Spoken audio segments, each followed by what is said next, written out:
বন্ধুরা, শুভ্রাস কিচেনে সবাইকে স্বাগত। তোমরা সব কেমন আছো? নিশ্চয়ই ভালো আছো।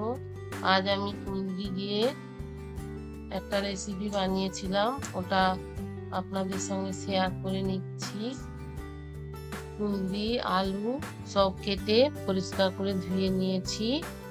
ও কুঁদরিটাকে প্রথমে ভেজে নেব, পরিমাণ মতো তেল দিয়ে ভেজে নেব।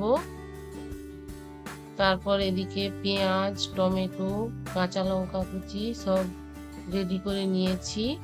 কুঁদরিটা ভাজা হয়ে গেলে কড়া থেকে তুলে নেব। তারপর পরিমাণ মতো তেল দিয়ে 5 ফোড়ন দিয়ে দিলাম। 5 ফোড়নটা একটু ভেজে নিয়ে বড় সাইজের একটা পেঁয়াজ দিয়েছি। পেঁয়াজটা ভেজে নেব।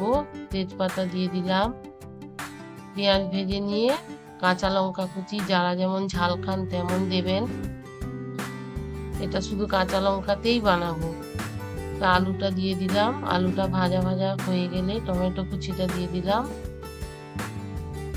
এবার হলুদ, জিরে, একটু ধনে গুঁড়ো দিয়েছি। কুঁদরিটা দিয়ে সামান্য পরিমাণ মতো অল্প জল দেব। ঢেকে দিলাম। লো টু মিডিয়াম ফ্লেমে এটা খানিকটা সেদ্ধ করে নেব, 4-5 মিনিট ধরে। ওটা সেদ্ধ হয়ে গেছে। তারপর কুড়ে রাখা নারকেলটা দিয়ে দিলাম।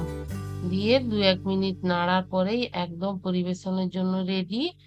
এইভাবে আপনারা বানাবেন।